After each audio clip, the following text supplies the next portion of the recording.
చేసినటువంటి ప్రతి ఒక్కరికి పేరు పేరున ధన్యవాదాలు తెలియజేస్తూ నిర్మల్ జిల్లా బూత్ అధ్యక్షుల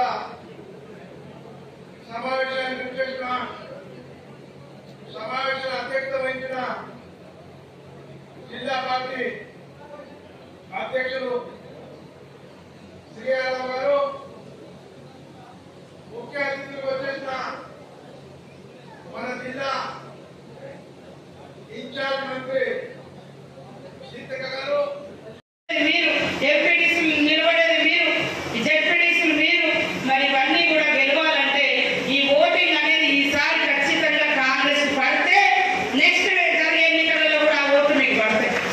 ఇవాళ 34 సంవత్సరాల తర్వాత రాజీవ్ గాంధీ గారు చనిపోయిన తర్వాత ఇన్నాళ్లకు రాహుల్ గాంధీ రూపంలో ఈ దేశానికి ప్రజల నాయకుడు, పేదల నాయకుడు, దేశమంతా కాలినడకన పర్యటించిన నాయకుడు, చిన్న పెద్ద పేద అనేటువంటి తేడా లేకుండా అందరినీ హక్కున చేసుకునే నాయకుడు మన రాహుల్ గాంధీ గారు.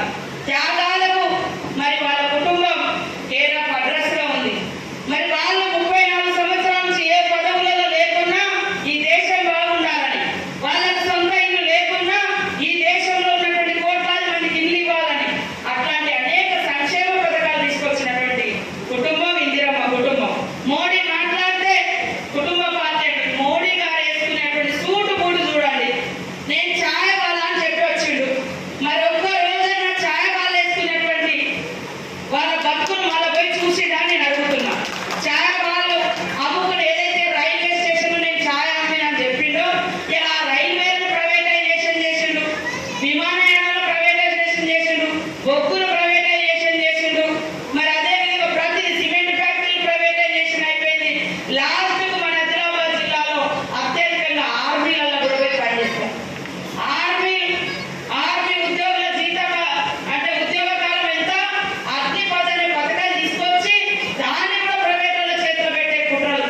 అగ్నిపథాలు తెచ్చి 4 ఏళ్ళే అగ్నిపథ్, తర్వాత ఉద్యోగం ఉండదు, పెన్షన్లు ఉండవు, ఏది ఉండదు. కానీ కాంగ్రెస్ ఉన్నప్పుడు వాళ్ళకు అగ్నిపథ్ కాదు, సైనికులకు 14 ఏళ్ళ మరి ఉద్యోగ భద్రత, పెన్షన్లు, సైనికుల హోదా, అన్ని రకాల గౌరవం ఉండేది.